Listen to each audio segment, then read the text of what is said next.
Welcome to the PIWORLD webinar on Thursday the 6th of August 2020, and I'm your host Tamsin Freeman, and today I'm delighted to be joined by Richard Leonard, who's been a fund manager, sell-side stockbroker, hedge fund manager, and now runs a family office. Richard, many thanks for joining us. Hello. Hi. Can you tell us a little bit about your background and how that helps your investing? In the early 1980s, I came to London to study. And I needed a summer job because I wanted to play cricket up at Mill Hill, which I did. And I became a postboy in the city with Mercury Asset Management, which is, the forerunner to BlackRock from memory. And that postboy ran around the city delivering share certificates and share transfer forms and big checks because it was all paper in those days, and you needed to clear those checks and those certificates. So people like Barclays down at Farringdon or Princes Street with NatWest. And so I ran around the city, and I was then lucky enough to become the sort of gopher filing clerk from a man called Zimmerman, who was an awesome individual, a sort of semi-god round at Mercury Asset Management. His son at one point, I think, was a Jupiter Star fund manager at Jupiter. And I used to file his Excel cards, which gave you all the information that you now find on, things like Bloomberg, the summary of the financial data, report and accounts in a preceded form, and the equivalent of the regulatory news service that you see today that you can catch up with online. And that gave me a sort of first understanding. It gave me that reason that I wanted to work in the city, that passion of learning about companies, understanding them. And at the same time, I saw these hobnob type fund managers. In those days, everyone had been to public school and high quality universities, and they all had company cars, and I wanted a company car too. So I wanted to become a fund manager, and that's how my dream started.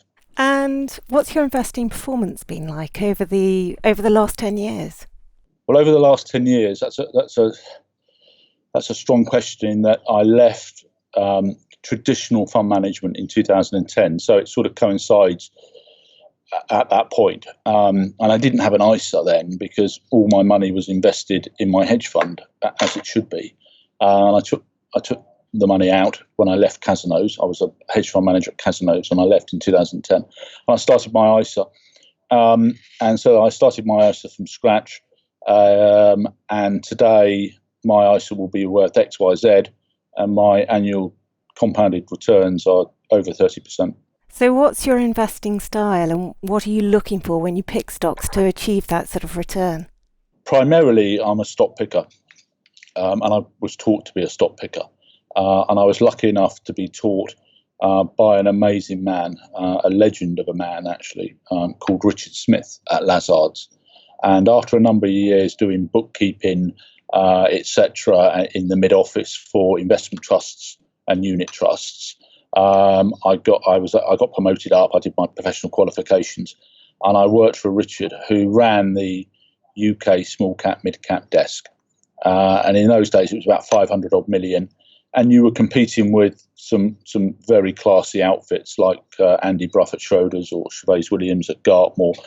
And it was a very tight-knit community, and Richard was a AAA rated fund manager. We were in the top decile of returns through the 90s, and I was the second or third. No, I was number two. I was his second fund manager, number two fund manager that joined him. Previous to that was a man called Abiba Noose, who went equally on to amazing things, became a partner of Capital, although he's just retired. And I was taught by Richard. And Richard's investment philosophy is still today my investment philosophy as a stock picker. And that philosophy is to look at businesses where I can believe I can make money. And how do I make money? I make money principally by understanding and measuring those businesses. And the first principle is to look at the business risk. And the business risk is SWOT type analysis. Where are the weaknesses, where are the strengths and where are the weaknesses? And the opportunities combined with the threats. And so you look for barriers to entry. What's the competitive edge? What's the landscape? Is there structural growth or is there declining growth? declining growth would be a classic example in the UK, would be the pottery industry. There's no pots of value in that now, because it's all out of Asia. And so it's interrogating the business risk as the first principle. The second principle would be the financial risk. What type of returns are you seeing the company achieve?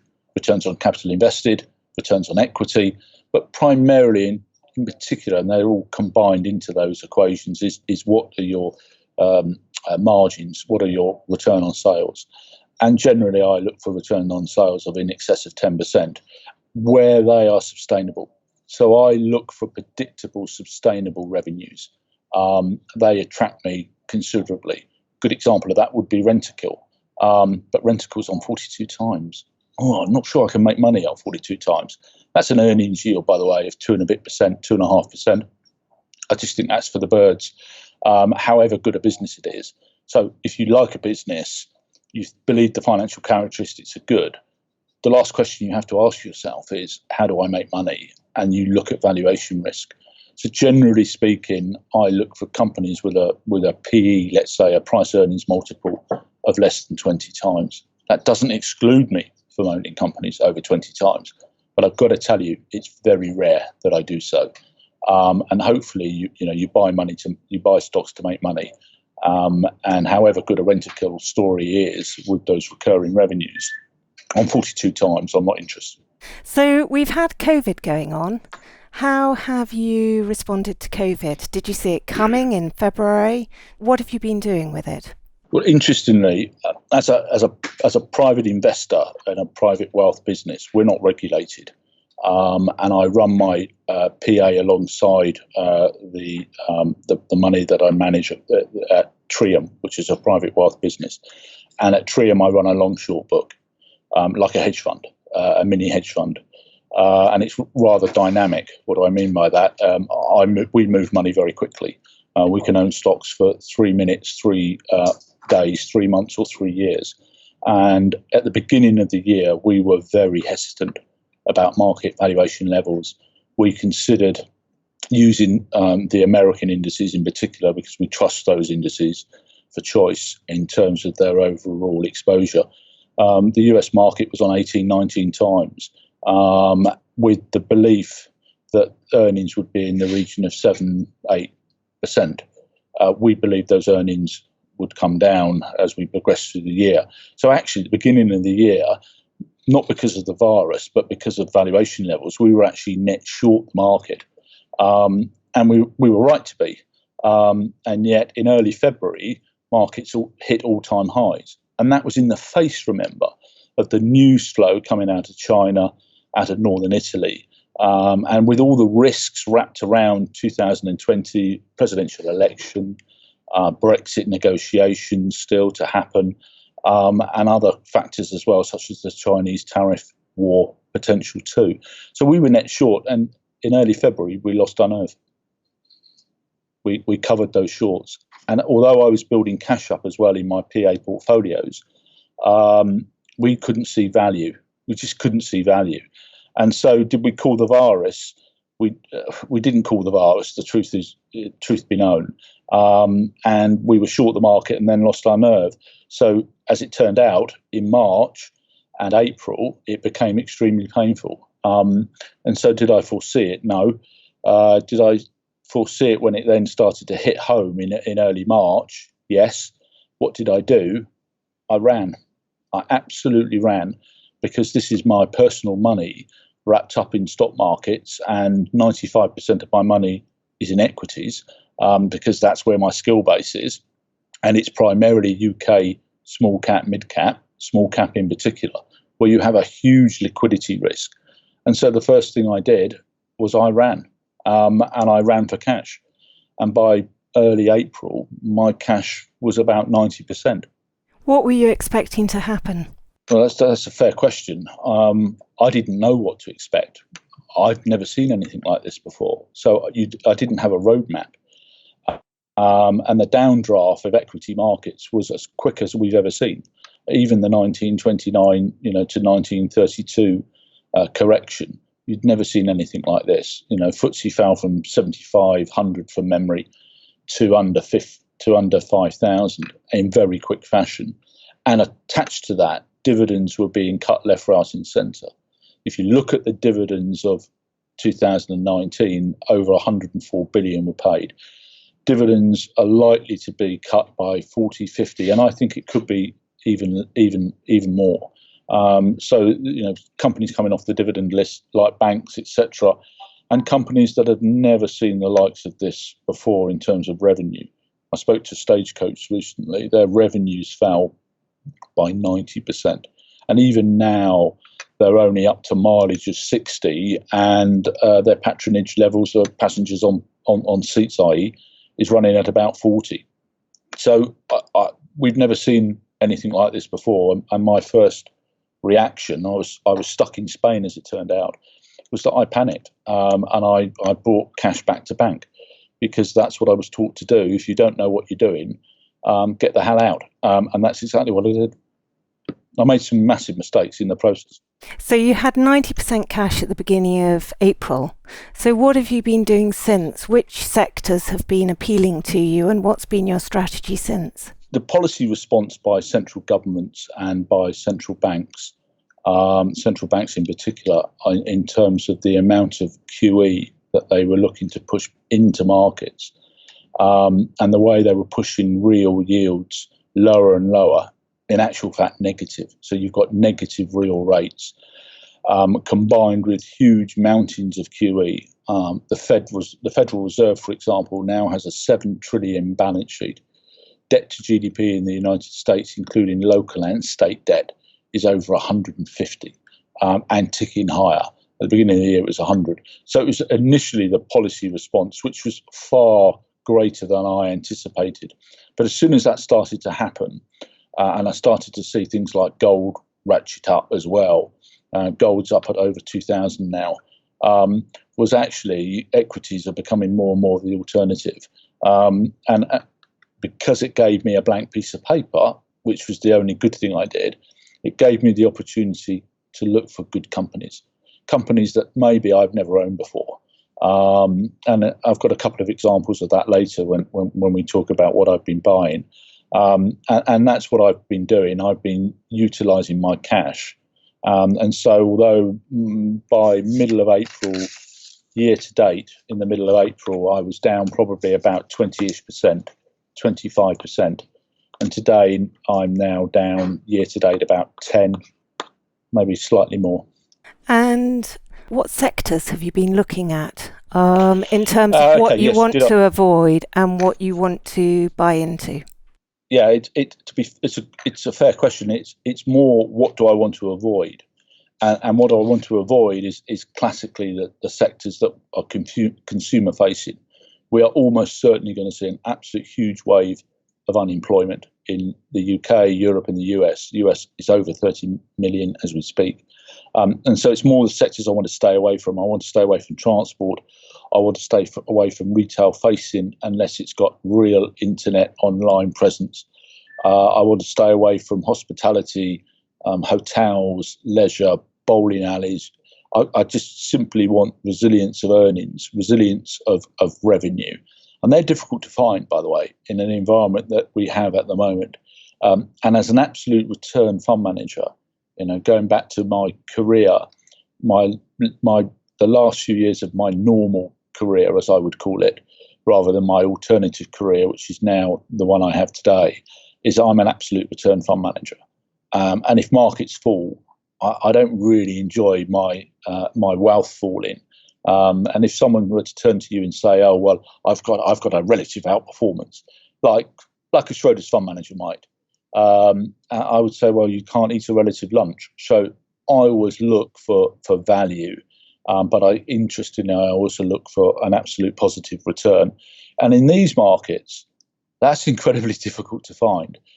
So I look for companies with a strong business franchise, which I can understand and measure, where there's not high financial risk, and where I'm buying at a valuation which I can understand and believe that I can make money from. So sectors, it's more the sectors I'm missing. I don't really invest in property. It's linear, it's highly financially geared, and I generally am not stock picker in that arena. I don't invest in blue sky. I don't invest in biotech, for example. If I wanted to invest in biotech, I'd go to a casino and put it all on red and see if I was lucky. So I don't invest in blue sky. I don't invest in those types of arenas. Oil and gas, very rare, unless it's production led. And I've done that sometimes. But it's more the sectors where I feel comfortable in that I look to find value. There will be a time to look for value in the consumer related areas. But given the question that you've asked, where am I investing? I'm investing at this particular point with the sort of Cazenove, that's the last firm I worked for, where I helped run the UK hedge fund money in the period 2005 to 2010, was a business cycle philosophy. And if we're going to make money from this juncture, it's got to be on the belief that we're at the start of the business cycle. And so that's what I'm looking at. I'm looking at companies that have some sort of resilience of earnings, and you can hopefully tap into the recovery that we will see on the economic front anywhere in the world. But you're not looking sector specific. You're not saying, tech's going to be a winner.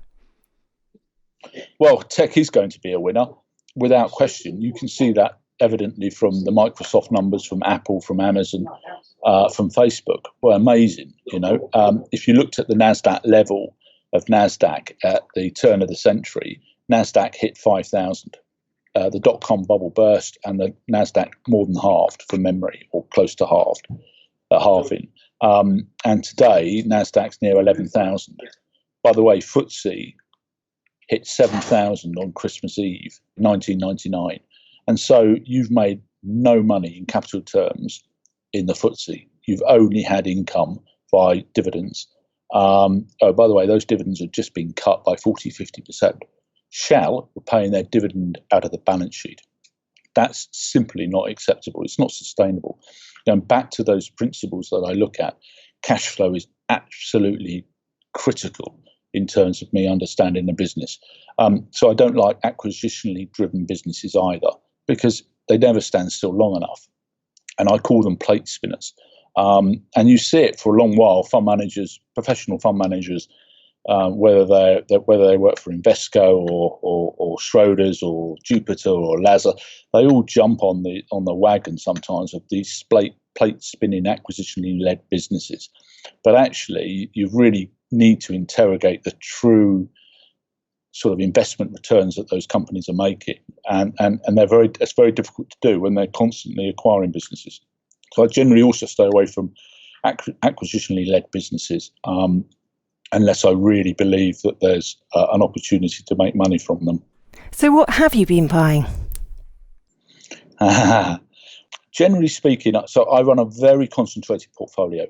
I only limit myself to 16 holdings. Don't ask me why it's 16. It just is 16. Although my favourite number is 4, and 4 times 4 gets you to that number. So I'm highly concentrated. I will have a stock turn of around 2 times on an annualised basis.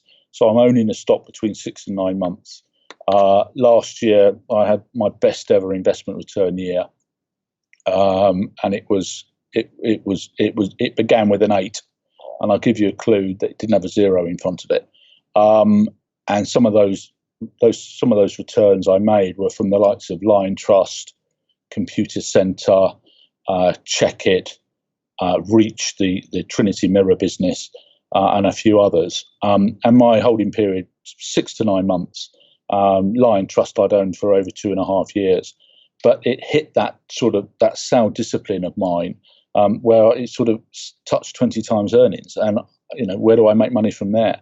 So I don't own Lion Trust anymore, and so I had to find an alternative to Lion Trust, and so I decided to start digging and delving when I had 90% of my wealth in net cash. And in early May, I started buying POLR Capital, which is a business I know quite well from my stockbroking days. And I know the management team very well. And so I picked up the phone and I spoke to the finance director. The finance director happens to be an ex-colleague of mine at Lazard's, a brilliant man called John Mansell. And Polar Capital was my first entry back into the stock market. Although interesting, what you haven't asked is what was the one stock I didn't sell? What was the company I didn't sell? And what was it? There's a company called Totally, which is an outsourcer to the NHS. Again, the chairman is a friend of mine, a guy called Bob Holt, who's not everyone's cup of tea. He's a bit Marmite-like. However, he's built a brilliant team around him at Totally. And they, in effect, do the outsourcing for GP surgeries for accident and emergency centres around the UK. And it's a business that generates cash. It's got predictable contractual revenues, and it's very cheap. And so I actually continued to buy Totally through March and April when nobody wanted to sell it. And I wasn't the only seller, remember, in that period. The market had the biggest downdraft in living memory. And so my current positioning is starting to look towards the business cycle. And as I say, the first stock I bought in a new stock position I bought in sort of early May was Polar. And what else were you buying? I bought a few. I bought some St James's Place, because they were holding up very well with their numbers. I didn't go back to buy Telecom Plus, which I probably should have, to be fair. I bought a mining, it's a bit like an investment trust, called Anglo-Pacific Mining, which actually I've lost money on so far.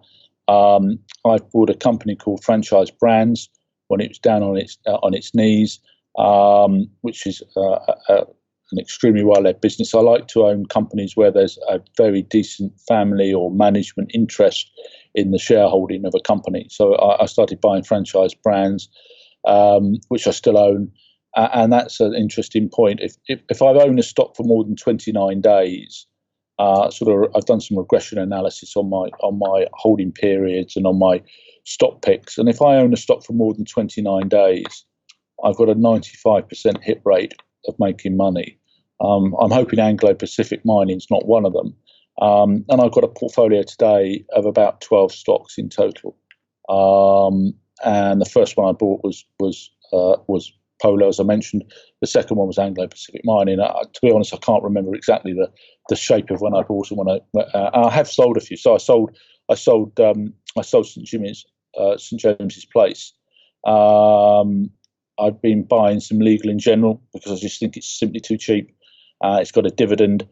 Dividends attract me, and in an environment where they're not being paid particularly well at the moment, that's the opportunity to find companies where you think they can continue to grow, where their earnings are sustainable and they're rewarding shareholders for their patience.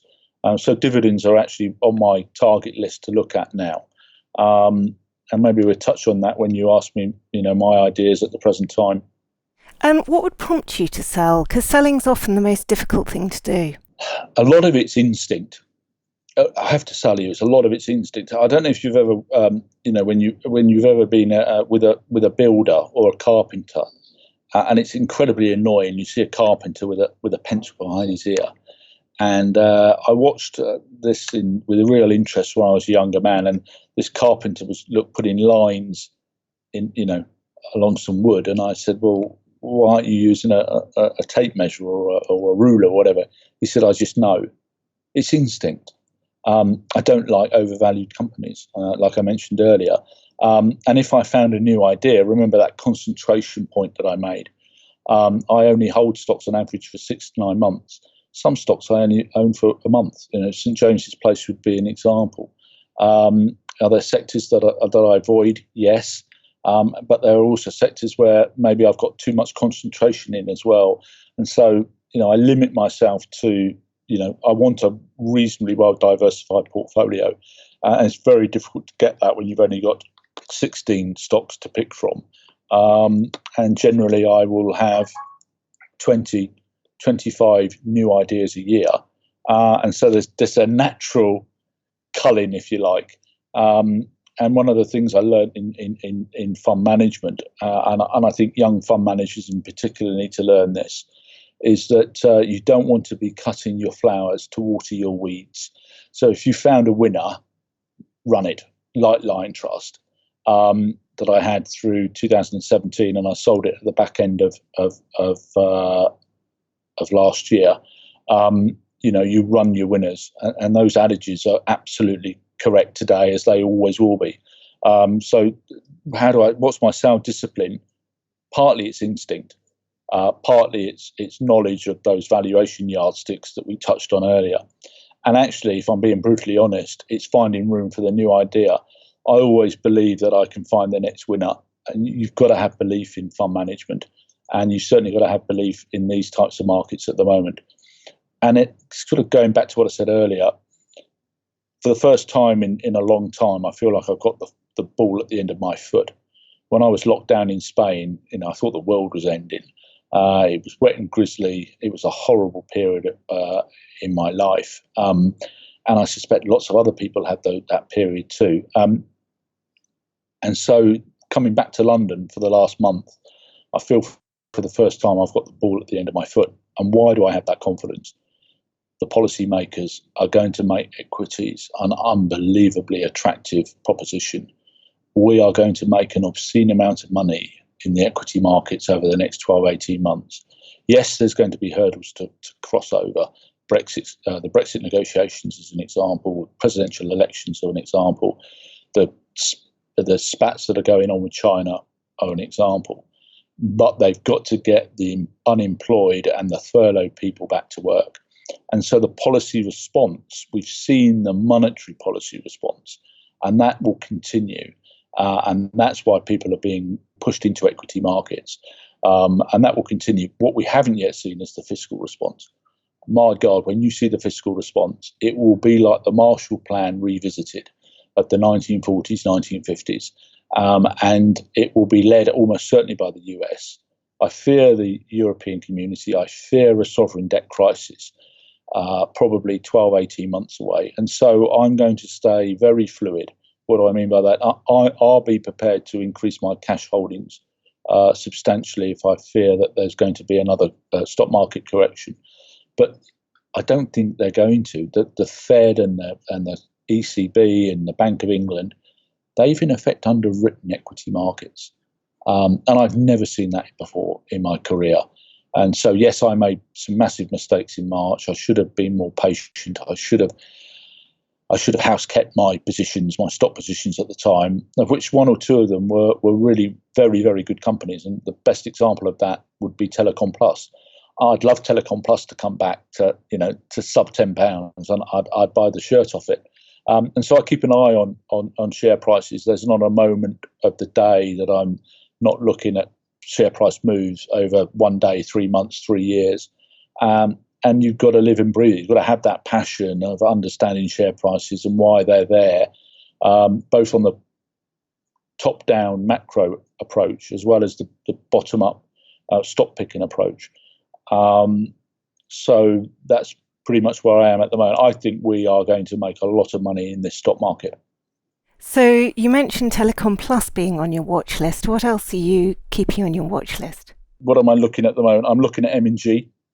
I've owned M&G in the past. I think it's a undervalued situation. I think it's a misunderstood recovery story with a very good brand. I've met them on a number of occasions. I get a real benefit from being in a private wealth business like Trium. I get to see a lot of companies. I speak to a lot of management teams, either on the telephone or in person. And so I think M&G in valuation terms is absolutely cheap as chips. It's on around 7 times earnings, and it's got a hell of a dividend yield as well. And they will pay their dividend. Why haven't I bought it at this point? I'm waiting for results. Results are next week. Will they be spectacular? No. Do they need to be? No. I'm hoping the stock falls because I'd like to actually buy M&G on that investment case that I've just pointed out. I'm looking at Ted Baker. I do own Ted Baker. Potentially, it's got the most amazing recovery story in the whole of the FTL share. Probably the best recovery opportunity, but I haven't bought it yet in real size. And the reason for that is I want to meet the management. And that's what we do here at TRI, and we meet a lot of management teams. We speak to them either verbally on Zoom or we go to their offices, or they come to ours, or we meet them at stockbrokers, we meet them at conferences, etc. And so I probably do 300 plus meetings a year where I'm meeting management, interrogating them, filtering through their results, and then cross-referencing that with market forecasts. You do not want to be owning a company that has a downgrade, and especially in this market, an earnings downgrade, that is, driven maybe out of the environment we're in at the moment, or driven out of a lack of margin or a lack of top line growth. And so meeting management's key. Ted Baker, I suspect I will end up buying a bigger position in, but we're meeting management next week. I'm looking at Spectris, which is the measurement engineering business. It's not cheap. It's about 20 times earnings next year. And again, results recently, and I thought they were excellent results. And the stock market, the share price actually fell on the day, but yet the company is financially as sound as a bell. Net cash of over 35 million, and they're paying a dividend, and they're paying a catch-up dividend. So that really interests me. And it's a high-quality business, gross margins of over 60%. This is a business, it used to be called Fairy in the 90s, and it's quite a disparate set of businesses in there. It's about 16 different divisions, or it might be 15 now, but it's very high quality. It's late cycle typically, because it finds its equipment in industrial processing to improve productivity. But actually going forward in the world we're in, I suspect Spectris is very well placed to recover strongly as we walk out of these recessionary conditions that we're in at the moment. And you do have 3 companies that you've prepared. So do you want to talk us through those a little bit? Yes, that's good. Okay. Well, I've mentioned Polar Capital earlier. And Polar Capital was the first business I started to acquire in early May, when I decided to venture out, so to speak. Polar Capital is a market cap of 440 million. It's been listed for some time. It's a niche specialist asset management. So it's a bit like Lion Trust. The difference between Lion Trust and Polar Capital is that Polar Capital trades on 10, 11 times earnings. Lion Trust trades on 20. Lion Trust has also become a little bit of a plate spinner, which I mentioned earlier. It made a lot of acquisitions. Polar doesn't make acquisitions. What Polar does, it buys in specialist fund management teams, and it's got a well diversified set of specialist skills in the equity arena in particular, and its best performing team. And when I say best performing team, this is a team that are best of the best. They run the Polar Capital Investment Trust. The total assets under management in Polar are about 15 billion, and that team run approximately 50% of those assets. So there's a big concentration risk. But when I say they're the best of the best, you only need to look up the investment trust that I mentioned earlier, Polar Capital Investment Trust. PCT is the ticker. This is a 5-bagger since 2013. When you meet them, they are so much more passionate than even I am. You just want to buy not just the investment trust. Yeah, no, it's possible. Trust me. And so the Polar team in technology are best in class, and you can see that from their returns. And the inflows that Polar are still seeing just from that side of the business, which you may argue is concentrated, is outstanding. And they've now had 13 up months of inflows of capital contributions into their funds under management over the last 15. Brilliantly run. I mentioned John Mansell earlier. I worked with John at Lazard's, and I'm able to get on the phone to him 2 or 3 times a year and have a catch up. This is a business with 100+ million of cash on its balance sheet, of at least 70 million-ish of surplus capital that they could return to you tomorrow. And so the dividend is incredibly well protected. Oh, I've mentioned that. It's on a yield of 6.7%. So they pay out 2/3, 3/4 of their earnings in dividend because they don't need the cash. It's an incredibly capital light business. They seed some of their opportunities, and that's why I really want to buy this business. It's not because of the technology team. That's good enough reason. But they brought in a team for emerging markets, and they've seeded it with 150 million. This is a team, and I've gone back and looked at the track record.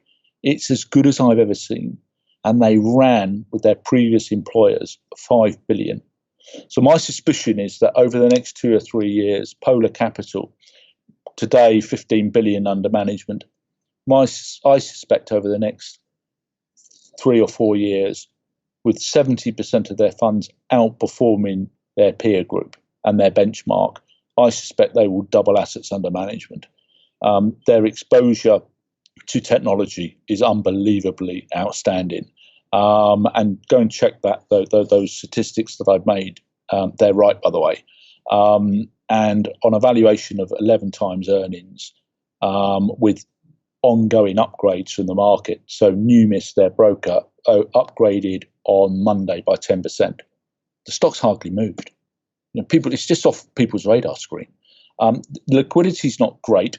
But that's an advantage to me. I actually don't mind illiquidity when I want to buy something, because the experience that we've got here at Trium, which is the wealth manager that I work for, is that we've got some of the best dealers that the stock market's seen over the last 20, 30 years. They're in their retirement years. And so if I want to buy Polar Capital, I go and give it to one of my dealers to go and find. And so Polar Capital is probably my top pick. It's also my largest holding. And I'm also very happy to continue to buy it. So with a bit of luck, it won't go up, it will go down, because I want to buy more. On a 7% yield and 11 times earnings, this company will be re-rated. And it will be re-rated on earnings upgrades, which I mentioned earlier. It had an upgrade of 10% on Monday. I suspect further upgrades to follow. And I expect further news flow on other activities within the company, i.e. bringing in additional teams that will start to move the dial in terms of that asset base that it has today. I think they will double their assets under management in the next 4 or 5 years. And in share price terms, that means I think this share price in today's money, not tomorrow's money, I think today's money, I think the stock's worth over £9. And your next pick? My next pick, I've been acquiring in the last few days, which is probably why the share price has been pushed higher, if I'm being honest, is a company called Ultimate Products. The ticker is UPGS. Market cap is, I think, about 100 odd million. And I believe that this stock deserves a re-rating. What do Ultimate Products do? This was a business, by the way, that was floated a few years ago, and we got quite close to them when they floated. We do a lot of meetings, as I mentioned earlier, with companies, and we took the guys out for lunch. And this is a company that designs and develops a series of branded focused products for the household. So you and I would have heard of Morphe, Richards, we'd have heard of Russell Hobbs, we would have heard of Clean Easy. And they do typically audio, heating, laundry, luggage, ladies' products such as hairdryers or straighteners, etc. And they're highly adaptable to new design and new product innovation. And they do all of their manufacturing offshore in China. So if you go back to the share price, it actually got knocked heavily in the early parts of the year because the question mark over China, not just with regards to the US and tariff wars, but because of the flu. And they design and develop, and then they distribute into predominantly the UK, predominantly I say, but their international presence is growing at a pace in Germany and the Netherlands and Benelux in particular. And they trade on an incredibly cheap PE. They're incredibly well managed. Management team own 40, 50, and depending on how you measure it, even more of the company. So they've got their head very much on the block. And I really look for that too. And their customers are people like B&M, the discounters, Sainsbury's, Tesco's, all of the names in the high street that you would expect if you want to find just a decent branded product at good value, such as a Russell Hobbs or a Morphe Richards. And the stock trades on about 9 times earnings. It's had 2 upgrades. It had a release at the beginning of June, upgrade. Had another update in July, upgrade. Do you think another upgrade's coming? I think so. And I suspect that upgrade comes when they next report in September, if not earlier. And in effect, what they're doing is they're refilling the supply chain, because the supply chain's been sucked dry because everyone's been at home. I started to meet the Amazon courier in Spain. I'm going to send the guy a Christmas card. We became friends. My wife was ordering so much stuff. And so the presence that they have in the high street is clearly evident. But that's not what the real sexy opportunity is. It's online. It's Amazon. So these guys 5 years ago did online of 3%. They're doing north of 20 now, and it's growing at sort of 30% per annum. So when you start to look at the turnover, when you start to look at the gross margins are not great. They're about 25%. But sterling's going in their favour as well because of their sourcing ability overseas. And they've got all the right tentacles in the relationships that they have with the discounters, people like B&M, people like Tesco's and alike. But the overseas exposure that they have is also very exciting. And that's in the Benelux, people like Action, which 3i have a big holding in. And so actually, when you start to look at the forecasts and the earnings and the cash flow, I think this company is now debt-free. I think they do a dividend catch-up at some point, which is another reason I want to own it. And I suspect the re-rating takes you probably to around 110, 115. Now, at that point, going back to that question you asked, where would I sell a stock? That probably, is not going to be a stock I own for the next 2.5 years. But I do believe it will be re-rated. People like Andy Bruff, who I noticed was on your show a couple of weeks ago, owns it. And it's an exceptionally well-run business, not high visibility in terms of its turnover. And that goes again to that quality threshold that I always look for. And so therefore, I'm looking for further upgrades. I'm looking for further cash flow, which will supplement the dividend. And, at some point, I will hopefully see the stock north of £1. And at that point, I will probably start to let stock go. And very, very briefly, because we want time for questions, give us your third company. My third company is probably the one that I make the most money in. And I say that because it's the one I know best. When I was a fund manager at Lazard's, I owned our largest holding was Good Durant. And Good Durant is a van hire business. The Waring family, South African family, were the primary owners of it. But they bought a business called Northgate in the mid-90s. Northgate is a van hire business. And through the 90s and noughties, incredibly well run until it wasn't.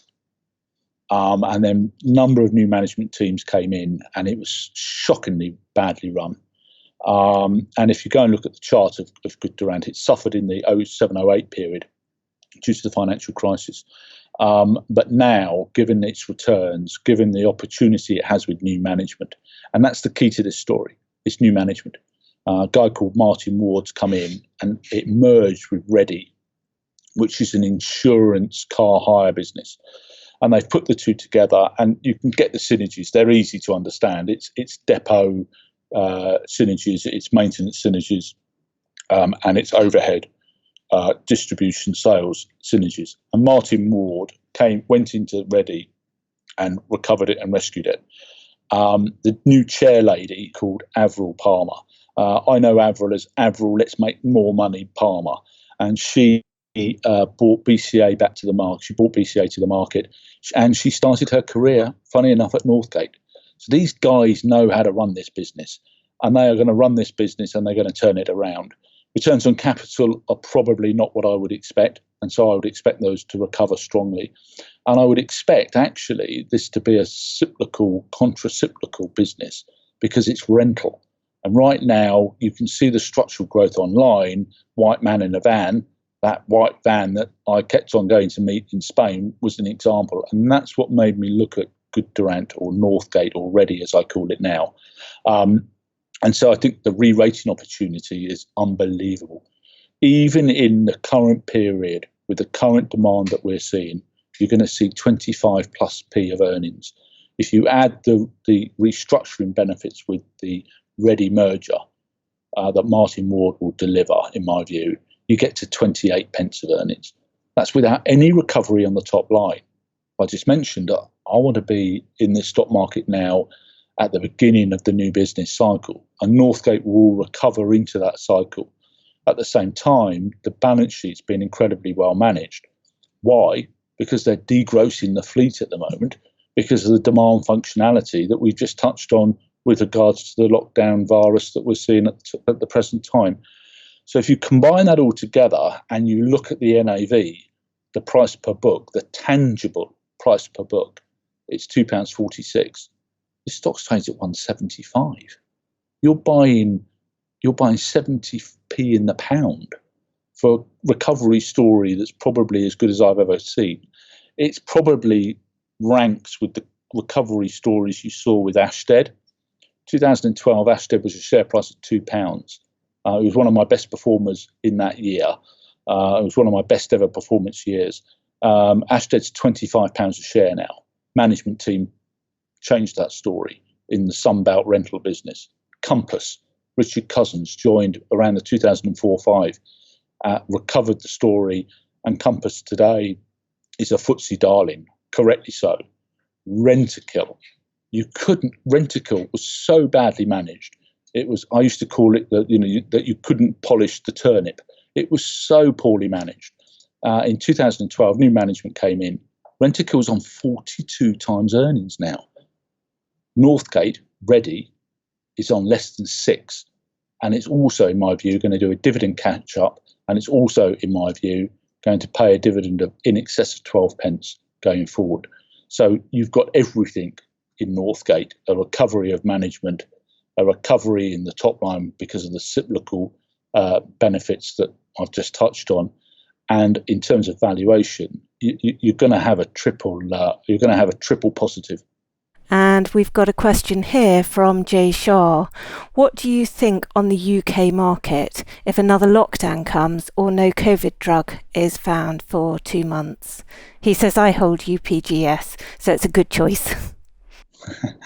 The UK market is almost, the FTSE in particular, is controlled by the banks, the oil companies, pharmaceutical, which is clearly defensive and benefits from the virus. In the medium to longer term, I'm sure all the boats go up when the tide comes in, and I suspect the FTSE will enjoy, the benefits of an economic surge that I believe will recover into 2021-22. This virus isn't going away. Let's wake up and smell the coffee. It's not going away. And we're going to have to live with it as a human race. And we're almost certainly going to see regional lockdowns. And that's almost certainly going to create greater volatility in the stock market.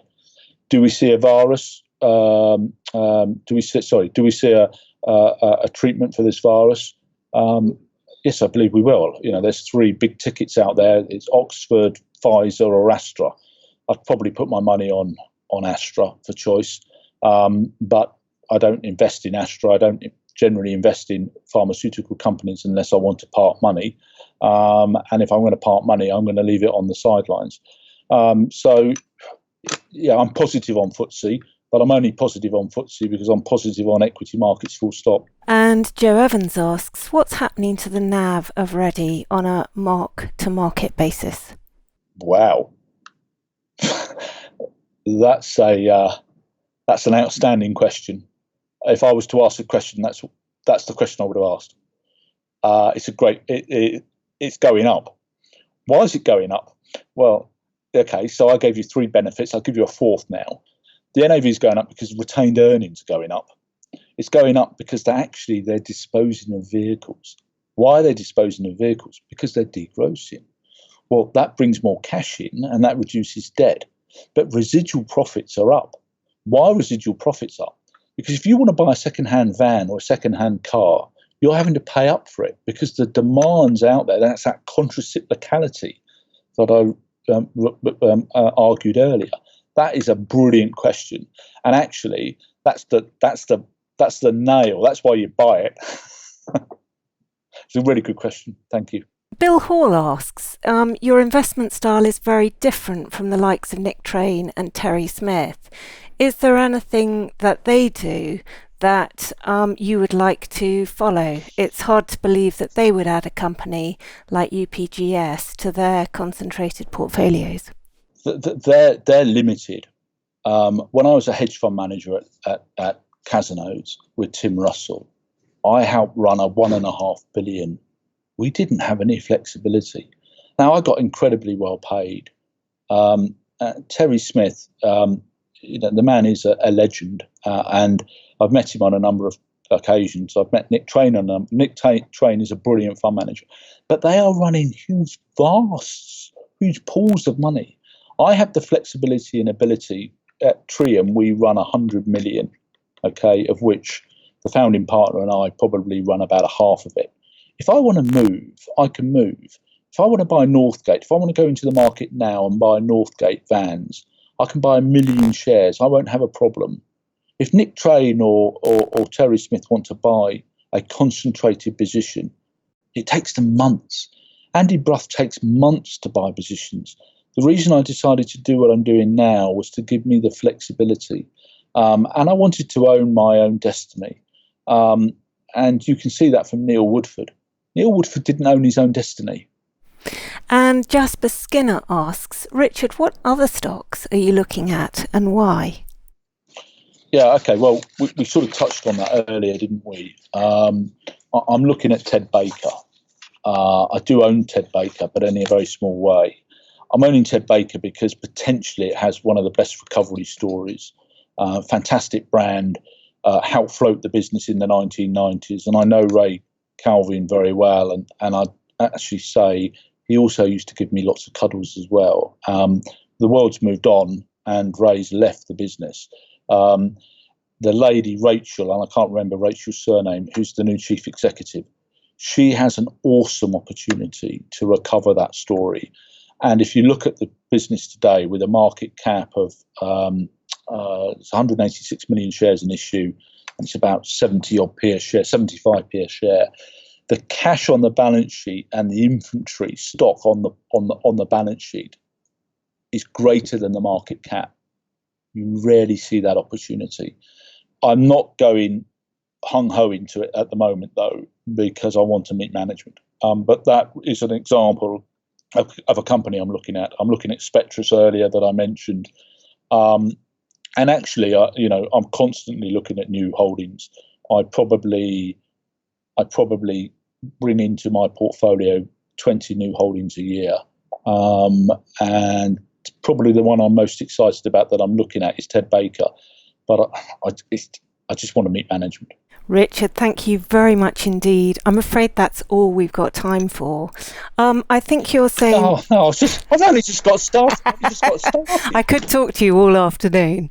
I think you've said that if people want to get in touch with you, then they should email via me. So on the PIWORLD website, if you enter an email into the contact form there, I can forward that to Richard. But thank you very, very much for a superb webinar. I really enjoyed it.